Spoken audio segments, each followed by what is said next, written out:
On Tuesday, President Trump, speaking from Judea and Samaria while standing next to master terrorist supporter Palestinian dictator Mahmoud Abbas, tore into the Islamic terrorists responsible for the bombing of an Ariana Grande concert in Manchester on Monday evening. He said, "So many young, beautiful, innocent people living and enjoying their lives murdered by evil losers in life. I won't call them monsters because they would like that term. They would think that's a great name. I will call them from now on losers because that's what they are. They're losers and we'll have more of them, but they're losers. Just remember that." Some on the left predictably thought Trump's language was childish. Una Hajdari said, "Trump on the Manchester attack. So many people killed by evil losers. He sounds like a high school girl reacting to her hair being pulled." Alan Greenspan, "Trump sounds like a third grader name-calling terrorists evil losers. Is this how a president is supposed to act?" Here's the thing.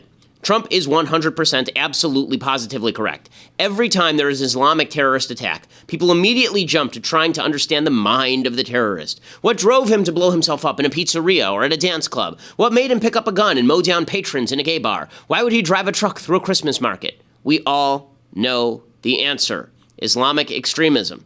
But by constantly asking the question and then answering it with various laments about poverty or lack of opportunity, we put the onus on ourselves to answer the charge implicit in terrorism, that the terrorists are the actual victims and that they have somehow been wronged. Here's the truth. They haven't been wronged. They are, as President Trump says, evil losers. They deserve no answer. They deserve no sympathy. They require no explanation from us. Those who would murder children at a pop concert ought to be killed at the earliest available opportunity, and we shouldn't bother trying to decrypt how the monsters were created. That's because they're not monsters at all. They're human beings who believe evil things, and they are losers who aren't winning any battles in heaven or on earth. Their names will disappear from history, and their souls burn in hell eternally. Trump is also right that we must stop using the language of strength to describe those who act out of weakness.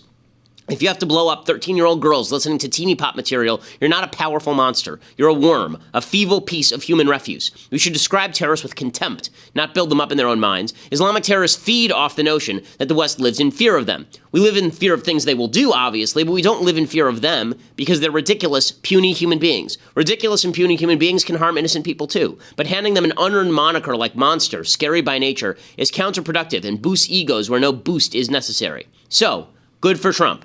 Trump knows well how to demean people and make them feel smaller, and Islamic terrorists should be made to feel small. They should be scorned, derided, mocked, treated as small. They're not martyrs, they're not warriors, they're not victims. They're evil losers. I'm Ben Shapiro. This is The Ben Shapiro Show.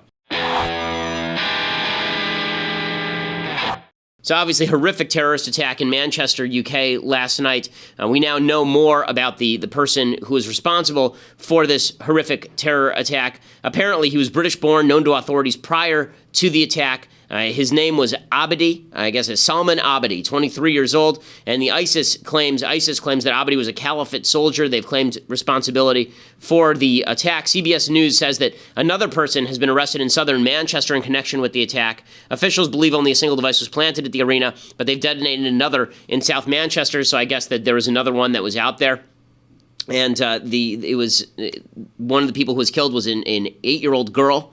There are a bunch of an 18-year-old woman, a 26-year-old John Atkinson. Of the injured, 59 were taken to the hospital, of which at least 12 were children. And we always forget, by the way, that when there's a bombing like this, the people who are injured, not just the people who are wounded, the people who are injured sometimes have their lives ruined. Because if you catch a bolt to the brain, it's going to destroy your life. If you lose your leg, if you're grievously wounded in sensitive areas of the body, then it can destroy your life whether or not you die. We tend to look at the death toll, but not at the wounded toll, and that's a mistake.